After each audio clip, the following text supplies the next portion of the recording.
نحن براعم براعم الأمل، نحن براعم براعم المستقبل، نحن براعم براعم الأمل، نحن براعم براعم المستقبل، نحن أزهار نحن طيور، نحن أزهار نحن طيور، نغني نغني نغني في حبور، نغني نغني نغني في حبور.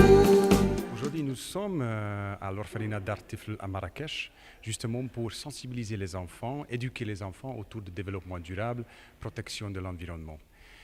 Cet événement s'inscrit dans une série d'événements justement pour la promotion de notre sommet international Expo, le Planète Budapest 2021, qui s'organisera à Budapest fin novembre, début décembre, autour du développement durable. Dans ces séries d'événements, dans plusieurs villes de Maroc, nous allons installer des compostières, nous allons installer des poubelles et des tris sélectifs et on va essayer de mettre en avant, éduquer les enfants, comment valoriser le compost, comment utiliser le compostière, qu'est-ce qu'on peut faire avec un compost, comment on peut après utiliser dans le ferme pédagogique pour justement produire des légumes, des fruits.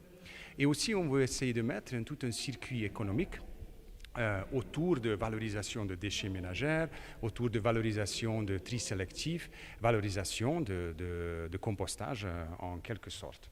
Aujourd'hui, nous avons réalisé un petit projet pilote avec les compostières et les poubelles de tri sélectif, mais pourquoi pas imaginer un plus grand projet sur l'échelle nationale industrielle. Donc c'est aussi une façon d'attirer l'attention du secteur privé qu'ils doivent être impliqués dans ce genre d'action.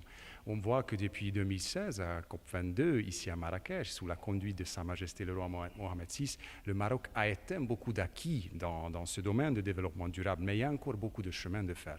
Donc notamment avec ce projet d'ici, ce petit projet ici à l'orphelinat, on va revenir d'ici 4-5 mois, on va regarder qu'est-ce que le complexe a pu faire, qu'est-ce que les enfants ont pu saisir comme citoyenneté, éco-citoyenneté dans leur vie de tous les jours et comment ils pouvaient mettre en valeur les déchets ménagers.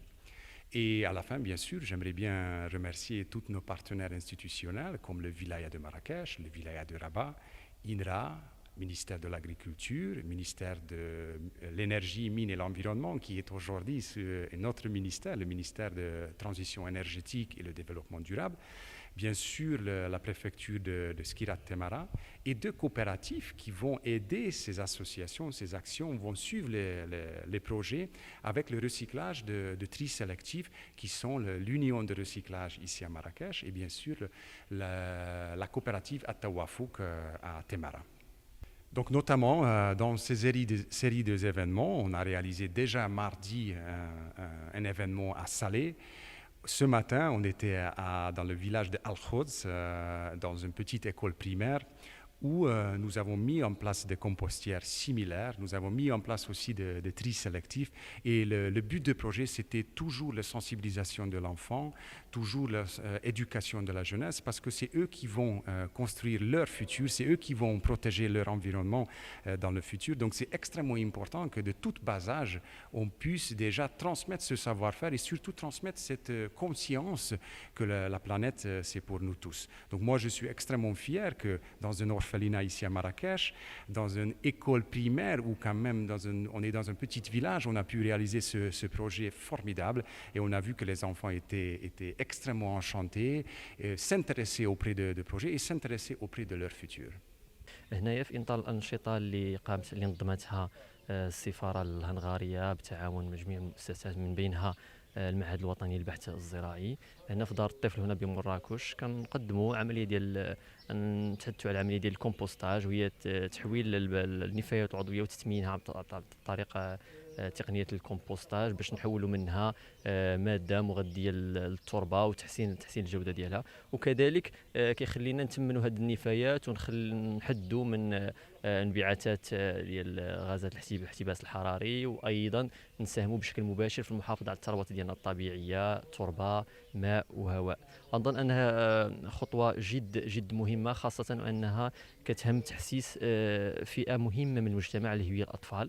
وكنظن ان ربما تلقينهم هذه الثقافه ديال الحفاظ على البيئه غادي يمكننا من السنوات الجايه ان شاء الله من انشاء جيل واعي بالمحافظه على البيئه، واعي بالمشاكل المحدقه بالثروات ديالنا الطبيعيه، وبالتالي غادي نساهموا في التنميه ديال بلادنا والتنميه ديال لا اقتصاديا ولا اجتماعيا وكذلك بيئيا بالاساس. شكرا. في الحقيقه هذه البادره هي بادره طيبه اللي جات على طريق السيد سفير جمهوريه هنغاريا، وحنا يعني كمديريه جهويه حنا تنتابعوا باهتمام يعني هاد لينيسياتيف، وبيان سور اون لا كومباني ايغالمون.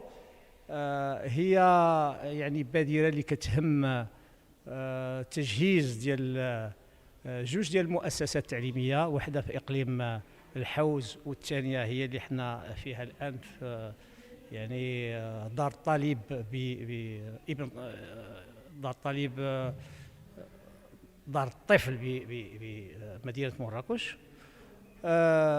طبعا هي كتهتم وتتشجع التلاميذ ديال المؤسسه على يعني عمليه ديال الفرز ديال النفايات، وايضا مساله ديال لو كومبوستاج، يعني لو كومبوستاج ديال ما هو عضوي، وتم التجهيز ديال المؤسسه يعني ان كومبوستور. وحنا طبعا حنا سبق لنا اننا جهزنا هذه المؤسسه يعني النادي البيئي بتجهيزات معلوماتيه وسمعيه بصريه، وايضا شرفنا على تكوين يعني ليكوانيماتور المنشط ديال النادي البيئي، التكوين ديالو في جوج ديال الدورات التكوينيه اللي من خرطه اللي داخله في اتفاقيه متعلقه بمدينه مراكش، المدينه العتيقه لمراكش.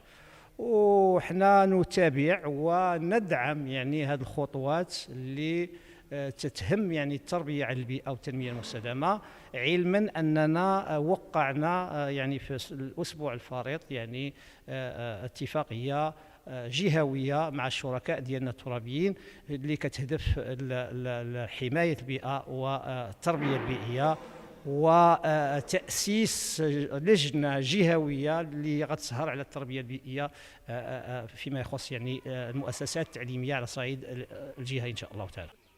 السلام عليكم، انا سميتي انس. اللي جابوا لنا داروا معنا خير كبير باش نتعلموا منهم كيفاش نحافظوا على البيئه وكيفاش ناكلوا. جابوا لنا شي مواد حافظه مزيانه وكنشكروهم بزاف، وكنشكروا خليل اللي جابنا هادشي، وكنشكروا هاد الجمعيه بزاف. لا تنسوا الاعجاب بالفيديو والاشتراك في القناة.